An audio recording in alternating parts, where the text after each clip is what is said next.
You're listening to the Trailblazers podcast, episode 37 with Ike Anderson. You're listening to the Trailblazers podcast, where we will explore the stories of successful Black professionals. Join us as we highlight the knowledge, resources, and tools of these accomplished trailblazers to help provide the know-how, confidence, and motivation you need to blaze your trail. And now, here's your host, Stephen Hart. What's up, Trailblazers? Welcome back to another episode of the Trailblazers podcast. I'm your host, Stephen Hart. For today's episode, I was so pleased to have had the opportunity to talk with a seasoned serial entrepreneur, marketer, and business professional, Mr. Ike Anderson. Ike is the CEO and founder of a company called UpStart Internet. And they're an internet marketing and digital ad agency located in West Palm Beach, Florida. Now, I especially loved Ike's business model because UpStart primarily serves and focuses on a very targeted audience in law firms. Now, if you'd like to read Ike's full bio, come on over to tbpod.com/Ike Anderson to view his show notes, including the episode's outline, a video of Ike's story and his purpose behind his firm, and all the resources and links that we discussed in today's recording. Now, I really enjoyed today's episode and I'm excited to hear your biggest takeaways. So when you get through listening to today's episode, feel free to jump on over to Facebook, Twitter, or IG. Hit me up and share, what you enjoyed most about today's episode. So guys, go ahead, grab a pen and pad or open your Evernote app and get set to draw some wisdom from today's trailblazer, Ike Anderson.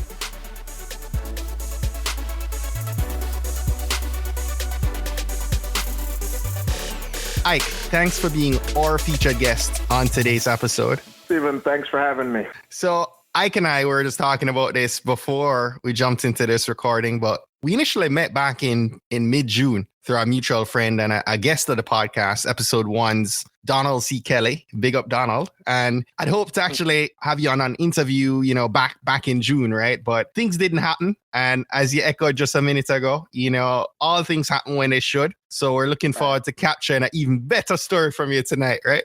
That's it. So Ike, we love to get, started off with the mindset of gratitude. Could you maybe share what's, something you're most grateful for in your life right now? Oh, wow. Awesome question. And I guess just to frame it, gratitude is an awesome emotion, because when you have that feeling and state of gratitude, you can't have fear or anger simultaneously in your body. Just having a state of gratitude just pretty much flushes any fear you have inside of you. That's a really important thing that I learned a few years ago. Yes. What I'm grateful for, first of all, a lot of things, but health and strength. Because without health and strength, you really can't do anything. You can't love as much.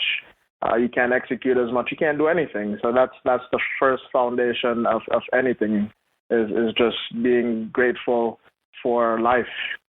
Yeah, man. So true. Without your health, nothing else matters. It's like it just sucks everything. All your other focus just moves to health. So very important. Very important. So Ike, as I was looking at UpStart and I'm thinking out and looking at your bio, I wanted to start off by talking about, what was the problem that you discovered that fueled the vision for you to create a solution through UpStart? Well, I think ultimately it was about freedom for me, Stephen, and freedom in the sense that, I always had the mindset that I wanted to do what I want to do, when I want to do it, how I want to do it, because of whatever reason I want to. And, I think in order for us to execute to a certain extent for me, I had to go the entrepreneurial route. So, Okay. That was one of the main things that fueled me starting a marketing agency. And starting even my first business, because the marketing agency is pretty successful. That's probably about my 7th business. I failed on maybe the first 4 or 5, but I kept on going. Right. But I think the fuel for me is the fuel of freedom.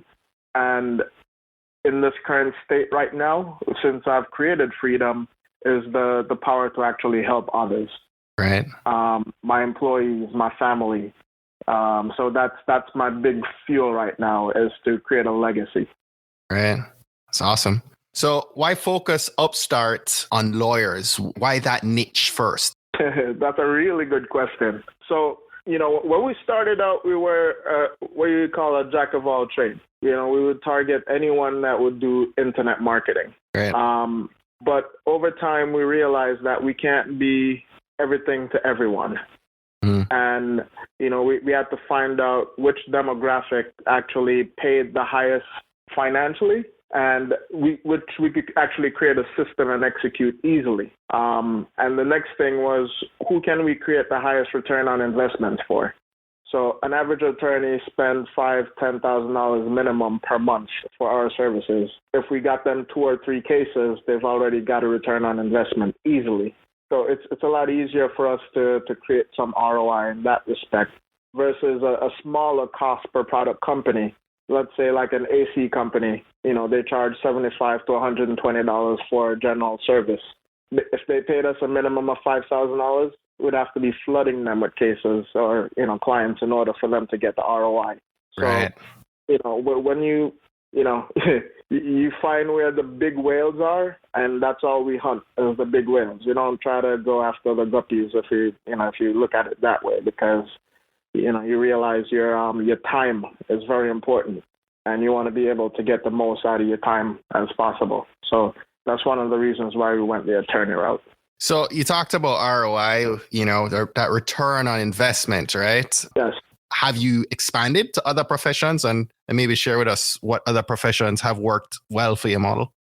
Right. We have a division that just handles medical also. We have quite a bit of plastic surgery, cosmetic surgeons throughout the country. So we do have a medical division, and that's the second largest division. And we do work for quite a few hospitals and larger cosmetic practices. So you're really kind of focusing on that high ticket service, right? Definitely. And, the thing is about it, like sometimes we exchange time for money. Yeah. But there's a reason why someone out there can say, hey, I'm charging $5,000 an hour, right? Versus someone that says, I'm charging you $15 an hour, right? So I realized that the more you charge, it's actually, you get the higher clientele, to a certain extent. You have a process and you implement it. It's so much easier, and it's just less work.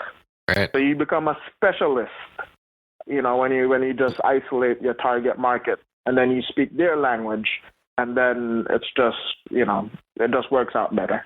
And the quality of work is better because you're not servicing this high quantity of clients. Exactly. So at one point, we actually had to release about 20% of our clients, because if you understand the 80-20 rule, you're spending 80% of your time on them. Yeah, exactly. So the ones that's paying you the most, you spend 20% of your time on. Always the headache. Exactly. So if you can understand the 80-20 rule, and you realize which of your clients is the higher paying ticket that you needs more of your time, you can actually release the ones, or not even release them, give them the opportunity to upgrade. Right. Then really paying attention to that 80-20 rule is really important. Yeah. But yeah. Tail of the tape is usually those are the ones that want to spend $1 more than they have to. Exactly, and they take most of your time. Right. Ultimately. Right. Yeah. It's a good point, man. Good wisdom. Make sure, you guys listening, listen to this. This is going to transform your mindset right now. Really kind of listening to what Ike is sharing here. Don't chase everybody. You really need to look at where your time and energy is best spent, and really focusing on how you can provide a quality service. Great stuff, man. Definitely. And, even to add to that, you want to become a specialist, right, not a dabbler. Right. And in our specific industry, you build your track record by becoming a specialist in a certain area. So that take you, again, from asking, $50 an hour to $500 an hour, because now you're a specialist, and people are coming to you because you're a specialist in attorneys or whatever the case may be. So whatever you do, you got to become a specialist in that particular area. Right. Yeah. If you don't mind sharing, where did capital come from to get this agency off the ground? Was it an agency that you had to raise capital for, or was it just really you pouring in your savings? Oh my. So I think you really have to be resourceful. Resources can only take you so far, right? When we started, we had no nothing. The only money I had was to make a flyer. We made the flyers and just started walking up and down the street, and that's how we started. So there wasn't really any raising a capital or capital infusion or anything. You started the idea and you just got going. That's it. I was able to convince a friend of mine about the idea, and apparently I was convincing enough to enroll him in Hilton. So we pretty much hit the streets. So that's how we got started. It was just grassroots, hit the pavement. Yep. What kind of creative strategies do you recall using in those early days when you're on this minimal cash flow? For maybe some of these other people who listening to you right now in that position, what's some creative things that you recall having done that worked for you? Right. Well, I think it all started from the mindset. Right. Because you can have an awesome creative strategy, but if you don't have that mindset of execution, it's kind of pointless. So it's like I'm an animal backed in the corner of a wall, and somebody's trying to kill me, and I'm pretty much just got to get out. That was the mindset. Like, I'm going to go out, I'm going to make this happen, because, at the time my wife was pregnant with her first kid, and I left a really awesome job working at IBM, making six figures to chase this vision and dream of building my own company. And when I left and started, I had no idea it would be so difficult. So the first thing I had to do was fix my mindset and saying, the boats are burnt. I have no retreat. I'm not going to get another job. I'm just going to go out and execute and make this work. So that was the first mindset. And then the next thing was hitting the pavement. But then after about a month with no business, no result, I realized I had to switch my strategy. So at that point, I realized that you have to network. You have to meet people that is out in the industry talking to other people. So that's when I got into the mindset of meeting people more, talking to them, seeing how I can help them, and in turn, they help me. And I went into different networking organizations, and that's actually how I really started building up. The first client I had actually did the project for free, just to get it going, because I saw the long-term relationship that I would have with these people if I did a really good job. And, quite frankly, some of the things that they wanted to do, I said, no problem, I would do it. I had no idea how to do it at this specific. Right. But I said, I got it, no problem. And I'll get it done and deliver it in better quality than you even expected. Right. And that's exactly what I did. And you realize that at the end of the day, you got to blow people's mind. If they expect 50%, you give them 100 every single time. So that was one of the main things, is always going above and beyond. And whatever making those sacrifices, right? Of course, man. Of course. And sometimes in the middle of it, you feel like you can't be bothered, but that's when you just keep pushing through and just deliver. And trust me, once you start delivering higher quality, more than what people expect, they don't care. They're going to pay you. And at that time, you can ask for what you want, because you more than earn it, and you'll get it. Right. So what have been some of your failures? What have you learned from them? Failures? I really don't have failures, Stephen. I have what you call epic learn. I love that. Exactly. I don't fail. I mean, everything that I do, I learn something from it. Right. So that's how I look at it. I ask my kids, how did you fail today? Because in my mindset, failing is awesome. Failing is good, because you're learning something from it, right? Yes. And it's getting you prepared for that next thing. So, I don't call it failing. I call it learning. Epic learning. I love it. Exactly. Exactly. But So trust me, having some epic lessons. I've had a few of those. I think one that resonates right now is probably about 5 years ago, I developed a platform that plugs into Facebook where you can actually create websites and shopping carts using a page on Facebook. We spent about 4 months with about 23 developers, spent a little over 400,000 at that time, and launched, started making some money, started getting venture interest, and flying really high, man. And overnight, Facebook made an algorithm change, which pretty much killed the business dead in the water. We had no idea they were going to make that change, and the business just crashed. So we had a few hundred subscribers and a whole bunch of developers assigned to this project, and we just had to regroup. So one of the things I learned from that situation is that you really can't throw all your seeds on somebody else's land that you don't own and expect the corn to grow and go reap it. By the time it grows, they're going to go reap it for you and tell you thank you for planting it. So becoming independent, owning your own platform is something I learned. Right. Wow.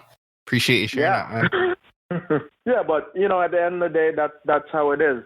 And because of that infrastructure that we created, I made another app that we developed and sold ultimately. So, again, if we didn't get started, that would not happen. And I'm sure even to that point, I'm sure the follow-up app probably saved a bunch of time and cost because of the process you went through before, right? Exactly. Yeah. So, again, you got to make mistakes. We got to learn. And, that's how I see failure. It's just an opportunity to learn. Man, that one was epic for sure. Oh, yeah. Right. Based on what, I've read of UpStart, and correct me if I'm wrong, but, a big part of what you do today has a lot to do with pay-per-click ads through Google. Is that correct? Have you kind of expanded from that? Is it just one piece of the pie? Yeah, that's just a small piece. Okay. What we undertake is actually a strategy. So pay-per-click is just one item in about 10 different things that we do. I wouldn't say the newest, but the things that we're running right now is all on what's called marketing automation. Right. Love it. Persona management. Right. So when we market, we're marketing to a specific audience that talks a certain way, that acts a certain way. So if you are selling a product, or if you were looking for an attorney service or someone that needs rhinoplasty or breast implants, depending on where you are in the country, those people want to be talked to differently. So we create the content and the distribution based on the demographics that people are targeting, which is all automated online. So, that's another variation of marketing. Yes, behavioral data. Exactly. How long have you actually been running UpStart? UpStart's been running for about 9 years. 9 years. Yeah, about 9 years. So I know you have so much advice and wisdom to share, but what's maybe 3 pieces of advice you'd want to give maybe a college student who is listening to this and aspires to become an entrepreneur? Oh, cool. I think the first thing that jumps out to me is really don't have to master or know what you're doing to be an entrepreneur, to deliver a product or service. You just got to align yourself with someone or people who know how to. So a lot of people tend to think that you have to be a specialist in something. You have to have the products. Exactly. If you find the need, you can go find the product. Right. So that's one of the things I would say. And then, even though 90% of what we do entails web development, I personally don't know how to make a website. Love it. I personally don't know how to run pay-per-click ads. but I know exactly what on that website is needed to create someone to react. You understand? I understand psychology. I understand how to find the right designers and developers based on their personality and, psychology. Right. So you don't have to know something. You just got to find people around you that's good at it and empower them to execute and manage the process. Right. So I would say love what you do. I think that's an important thing because that will allow you to get up every morning and be passionate about what you're doing. Find something in it that you enjoy. So, for example, in UpStart, I love making money. Outside of that, I have a nonprofit called UpStart Cares that 10% of the profits that we create goes into this organization that helps other organizations that need help digitally. So giving back to other charities and stuff. So that's something that I'm passionate about, orphanages and stuff like that. But love what you do. And then the final thing is, and it kind of relates to the first one, is do what you do best and delegate the rest. Right. Yes. Very, very good points, man. Do you think that there is, on that line, do you think there's some sort of pattern or formula to really becoming successful as an entrepreneur? Oh, yeah. Well, I think first you got to define what success is, because right. it's a little different for everyone. How do you define success? Success for me is different categories of success, but from a business standpoint, it fuels from a revenue, meeting our goals. Right. It fuels from how happy my employees are, how engaged they are. Mm-hmm. That fuels success for me. And obviously, I really give my employees priority over my clients, quite frankly, because if I have happy employees, I'll have happy clients.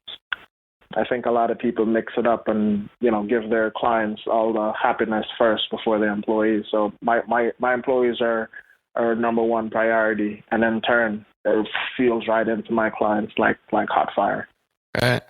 It's a good thing to touch on. And I've heard you echo, and talk about your employees. And I can tell that's part of your heart as a business owner and very important. How do you actually go about finding the kind of employees to bring into the organization that truly care about the company the way you do? Right. So, there's a few things that we do. One of the things we actually test all our employees using what's called a DISC profile. Right. And it gives us an idea on their personality, their strengths, because every position requires a certain personality type and style. Right. For example, if you're a business development person, a salesperson, to a certain extent, you have to have a personality where you don't mind talking to people. You can take rejection, right? Yep. If you're a customer service type person who handles more project management, you got to have more empathy or organizational skills. So if you can identify what personality trait you need for different positions, that's what we actually fully test people on before we actually bring them in for an interview to make sure that they're the right fit. That's the first thing. The next thing is really one of the things we use for business development, and that's sales, is, we ask them to call in. And when they call in, we just automatically tell them they're not the right fit for the position. And if they say, okay, thanks, then they're not the right fit for the position. Wow. But if there's a rebuttal that says, what do you mean? Or, yes, I am, or whatever, then we continue the conversation and the interview. But so you're looking for a little fight back? Of course, man, all the time. I love it. Yeah, so you'll realize you'll lose about 85% of the people right off the bat just by that. And the people who actually stay are superstars. Wow, I love that, man. Right. That's a good one. That's a good one. But, like I said, ultimately, again, now then you got to pay them and take care of them, give them an amazing environment. We have pool tables, ping pong contests. We do all kind of crazy stuff there. So just creating an awesome environment where everyone's happy and everyone's motivated to work. Right. Let's shift gears a little bit. As a husband and a father, how's being a business owner affected your family life? I think one of the things that I really strive on having is a good balance of family time and work time. I'm really not a workaholic, quite frankly, honestly. Right. My mornings start at 5 o'clock in the morning, and at that point, I pretty much know what my whole entire day looks like. I plan from the night before. So I know when it's time for my kids. I know when I got to go to karate. I know when I got to be with the family. When they go to sleep, I check back in again and do some more work. But at the end of the day, man, I think the balance is really important. I'm pretty good with time right now because I have other people in place to pick up the slack, so to speak, on the different things that I'm working on. But in the beginning, it was hard because I was pretty much all in and getting things going.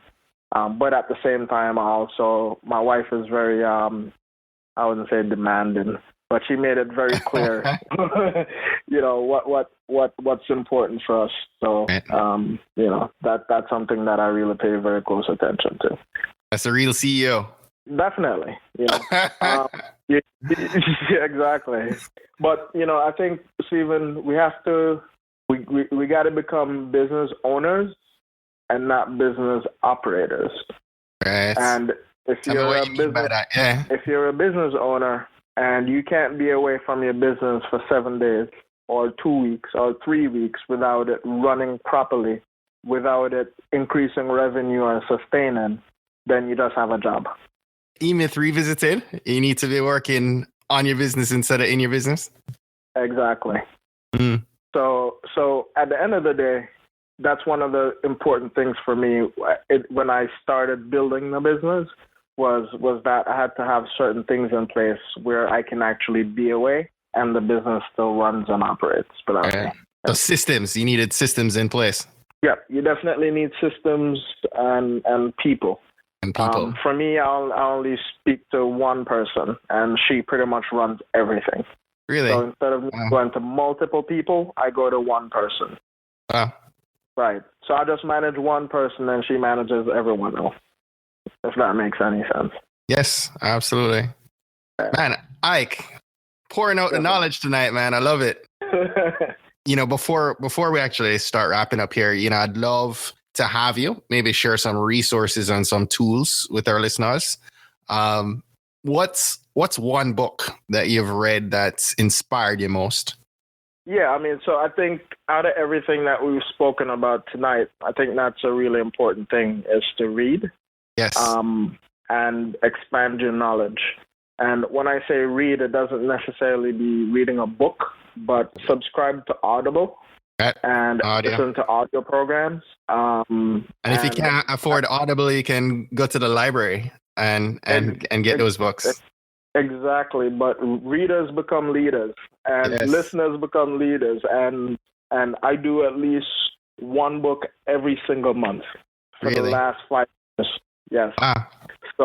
So one of the big ones that had a huge impact on me was Think and Grow Rich, Napoleon Hill. Love it. A must-read. Mindset by Carol Dweck.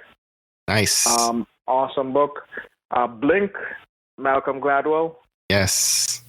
Tipping Point, Malcolm Gladwell. Anything Malcolm Gladwell, read it. That's right. Yeah. Those are awesome. Those are awesome. Yeah. Those are awesome. And then the biggest mentor and the biggest person who I can't leave him out is Tony Robbins. Yes.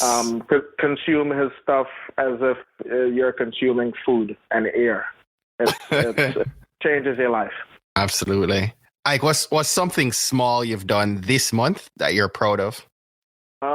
Something small this month that I'm proud of. I was in Jamaica over the weekend, and I volunteered some time at an orphanage that I usually go to. Awesome. So that's one of the places, when I leave there, I just feel full. So that's something that I did over the weekend. That's fantastic, man. Name an online resource. It could be an app, software, or tool that you use every day and you can't live without it. YouTube. Yeah? Yeah. Anything, I think for me, I get just so much information from YouTube. Abraham Hicks, if you've ever heard of her, it's a her. Oh, amazing resource from a spiritual standpoint. Not religious, but a spiritual standpoint that just gets you aligned, that you're just vibrating at a different level during your days and nights. Tell me her name? Abraham Hicks. Abraham Hicks. Hicks, Hicks. Right. Okay. It's a lady, but amazing. It's a part of my daily ritual. Going through her stuff. Again, Tony Robbins, YouTube. Yes. But once you start, you start YouTubing certain people, you just get so much content. So that's the main resource that I would suggest. I'm big on Tony Robbins on YouTube. I'm also big on Les Brown on YouTube. Love two of them in my motivationals. Also, E.T. the hip hop preacher has been pretty good for me too. Yeah. Good Monday morning. Yes, Monday morning motivation. Yes, definitely.